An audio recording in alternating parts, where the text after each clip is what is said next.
So welcome back friends, welcome back in another video tutorial. So this video will going to be the last video of complement system.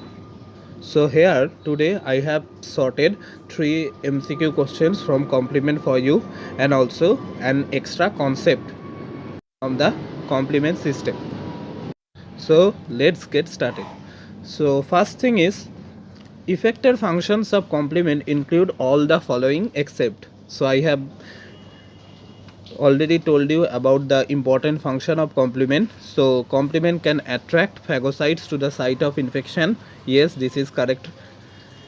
It can facilitate the phagocytosis of complement coated bacteria, that is the opsonization. Okay, it is also correct. Lysis of bacterial cell by membrane attack complex formation. Okay, no problem. But they cannot act as APC, right? They cannot present antigen to B cell to anyone, right? So effector function of complements A, B, C are the effector function of complement, but D is not. Okay. So now let's talk about the next one, that is complement is a group of active proteolytic enzyme found in serum. Okay, this is true. Complement is secreted by macrophages and hepatocyte. I have told you from where it is secreted and from where it is produced. In response to antigen binding, yes, it can bind with antigen antibody complex. We have seen this in classical pathway. Then it can participate in both innate and adaptive immune response. Yes, it can participate in adaptive immune response when it is activated via classical pathway, and it can participate in innate immune response when it activated via lectin pathway or alternative pathway, right? So we can say that all the above statements are true. Okay, so now let's talk about the next one, that is which of the following are correct. So classical pathway is initiated by IgM and certain IgG classes. Yes, P is correct. Alternative and lectin pathway are antibody independent. Yes, this is also true. Now the complement system mediates opsonization of the bacteria, right? So R is also true. And nucleated cell tend to be more resistant to complement mediated lysis than RBC. So it is also true. So D will be the answer. Now I am going to discuss with you about why nucleated cells tend to be more resistant to complement mediated lysis than RBC. Okay, this is the extra concept that today I will going to discuss. So for understanding this, you have to learn an important concept that on the basis of the presence of nucleus, cell can be divided into two types. One is enucleated cell and another one is nucleated cell.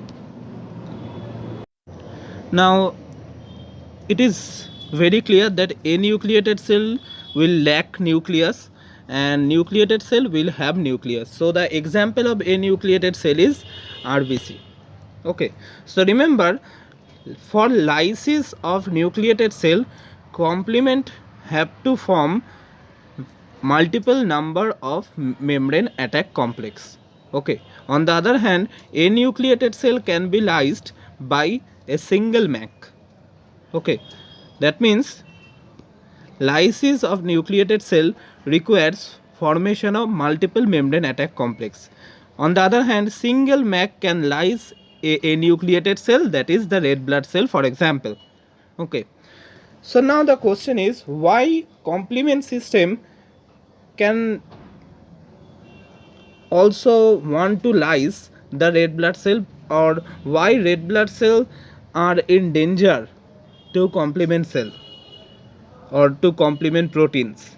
So here the idea is about the innocent bystander lysis. So if you have watched my regulation of complement system video, then I hope you can understand that after the lysis of foreign cell or after the lysis of foreign pathogen, C5b67 complex, that is the complex acting as a receptor for C9, so this complex will release. Now this complex are free. Okay, now this free C5b67 can bind with any cell nearby, no matter whether the cell is harmful or harmless. Okay, so there can be presence of RBC also. Okay, and if RBC is present, C5b67 can also bind with those RBC. Okay, now the question is, what will happen if C5b67 will bind with RBC? So if you have watched the terminal pathway of complement system video, then you can easily guess what will happen, because C5b67 upon after binding to the surface of RBC, it will going to act as a receptor for C9, right? And as a result, C9 will bind. Okay, and now this C9 will itself act as a receptor for other C9s. Okay, that will facilitate the formation of poly C9, that is our membrane attack complex, and as a result the RBC will be lysed. Okay, so this is a very dangerous thing, and this kind of lysis is known as innocent bystander lysis. Okay, but our immune cell or our immune system is well aware about that. That is why immune system have developed another type of protein named S protein. Okay, so we have talked about S protein in our regulation of complement system video, that this S protein will going to bind with this C5b67 and induces a hydrophilic transition, right? And as a result, now this C5b67 cannot insert itself into the membrane of RBC, and as it cannot bind, it cannot allow C9 to bind, and as a result those healthy cell cannot be lysed by C5b67 complex. Okay, not only that, RBC also have developed some extra protection. So on the surface or on the membrane of RBC, there are two membrane protein present named homologous restriction factor and membrane inhibitor of reactive lysis.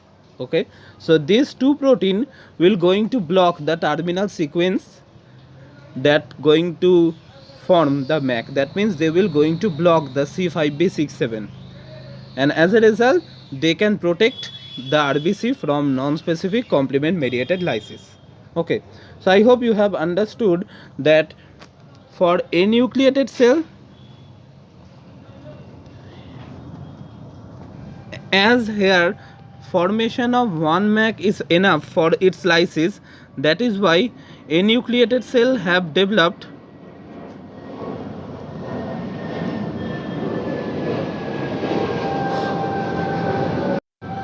two important protein, homologous restriction factor and membrane inhibitor of reactive lysis, okay, to protect itself from C5b67. Okay, and S protein is present for both the nucleated one and enucleated one. Okay, but for enucleated one, homologous restriction factor and membrane inhibitor of reactive lysis provides extra protection. Okay, now nucleated cell also have some extra capability to deal with those kind of membrane attack complex.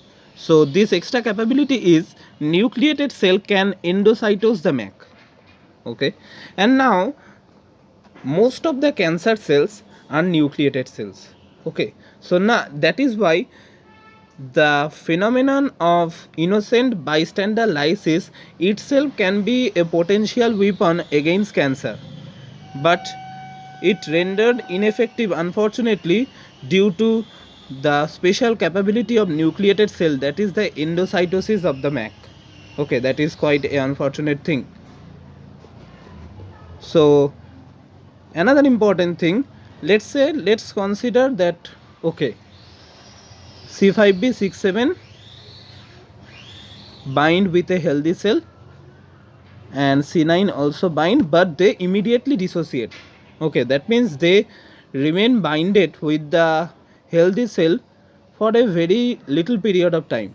Okay, if it occurs, then the cell can still survive because it can repair any kind of membrane damage, and it can also restore its osmotic stability. Okay, if the complex is removed soon enough. So for a quick recap, we have discussed that cell can be divided into two parts, enucleated cell and nucleated cell, right? Enucleated cell lacks nucleus, nucleated cell have nucleus, right? So nucleated cell, for the lysis of nucleated cell, C5b67 complex have to create multiple MAC, but for enucleated cell, formation of one MAC will be enough, right?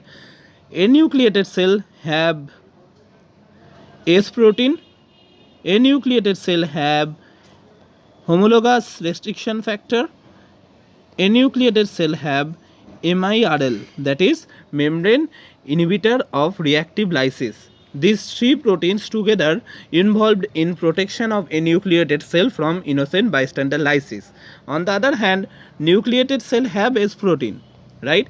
Along with that, nucleated cell can protect itself by endocytosis of the MAC, okay? And that is why nucleated cell becomes very difficult to lyse for C5b67 as compared to enucleated cell. Okay, so that was the concept that you have to know to answer that MCQ question that I have given you at the last one, right? That is this one. Nucleated cell tend to be more resistant to complement mediated lysis than RBC. So I hope it is now clear to you, because nucleated cell lysis of nucleated cell require multiple MACs, but RBC requires only one MAC. Okay, so that is the end of this video. So I hope this video will be helpful for you. Thank you.